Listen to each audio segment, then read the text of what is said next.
avuga amagambo y'uruterasoni ati barimo kwibuka bibuka iki? Ntabwo nasubiramo ayo magambo. Yakomeje agira ati kuri izo tariki ku ya 7 Mata nanone hari umubyeyi wacitse ku icumu rya Jenoside yakorewe Abatutsi ndetse ari na hano. Ni umubyeyi wagerageje kwiyubaka no guharanira ubumwe bw'Abanyarwanda, yanga kuzimya igicaniro ku ivuko ahagarura inka. Uwo munsi izo nka ze zaribwe kandi zakamirwaga abana b'Abanyarwanda baturanye aho ngaho.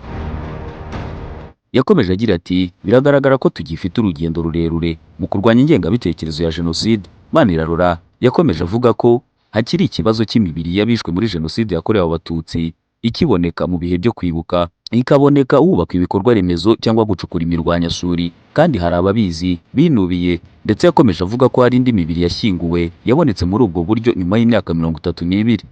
Yaboneyeho gusaba abantu bagifite aya makuru kuyatanga. Akomeza avuga ko gushyingura uwawe ari ubundi buryo bwo gukira igikomere ku barokotse Jenoside yakorewe Abatutsi. Ni mu gihe mu karere ka Rubavu babiri barimo wafungiwe icyaha cya Jenoside imyaka 13 batawe muri yombi bakurikiranyweho ingengabitekerezo ya Jenoside.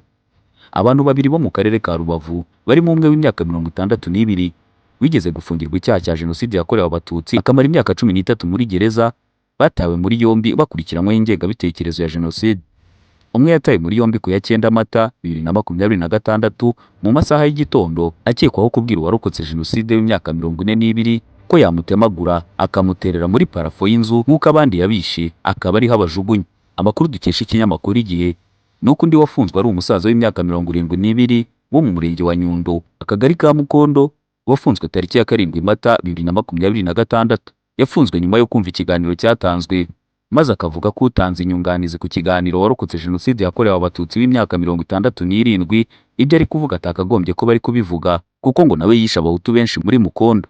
Yahise atabwa muri yombi ako kanya n'urwego rw'igihugu rw'ubugenzacyaha RIB afungirwa kuri sitasiyo ya Kanama.